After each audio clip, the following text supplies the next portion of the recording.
अब इससे जब बात शुरू हुई है तो मेरे दिमाग में ये भी आता है कि अगर हम आईटी सेक्टर की बात कर रहे हैं तो पीछे बड़ा ज़बरदस्त एफआईआईज का वो रहा झुकाव ताइवान और साउथ कोरिया की वजह से, क्योंकि वहाँ पे सेमीकंडक्टर और चिप्स का बड़ा अच्छा काम चल रहा था।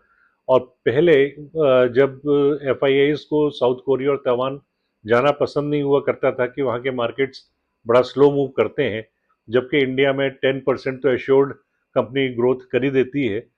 उनको अब ये एआई के बूम में लगा कि सेमीकंडक्टर और चिप्स का जो मार्केट है इन दोनों जगह ताइवान में और साउथ कोरिया में, वो उनको एक अच्छे रिटर्न्स देगा। और पिछले 1.5-2 साल से इनका एक्सोडस हुआ इंडिया से और उन्होंने इन्वेस्टमेंट शुरू करा ताइवान और साउथ कोरिया में, टू द एक्सटेंट कि वो इतना एक्सटेंसिव इन्वेस्टमेंट हो गया।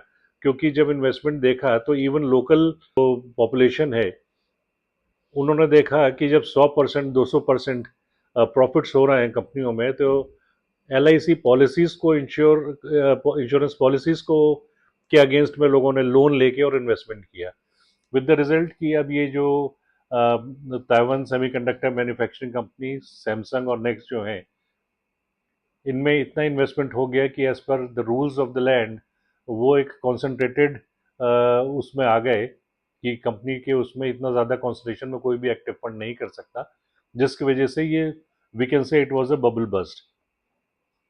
और अब ये वहाँ से फिर अब इनका वैल्यूएशंस नीचे आए हैं।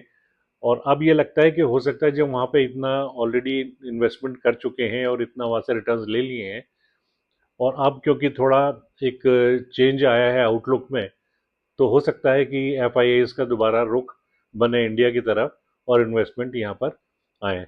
But that is all to be scene.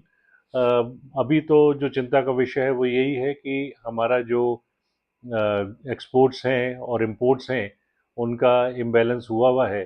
Services sector बहुत अच्छा कंट्रीब्यूट कर रहा है। और इन सब चीज़ों को देखते हुए फिर से ये लगता है कि हालांकि एमपीसी मीटिंग अभी रिसेंटली हो के चुकी है, कि ऐसा ना हो कि कहीं इन्फ्लेशन को ध्यान में रखते हुए एक बार फिर से इंटरेस्ट रेट्स को बढ़ाने की गवर्नमेंट सोचे। But that is all things that we will see in the near future. तो अभी के लिए इतना ही।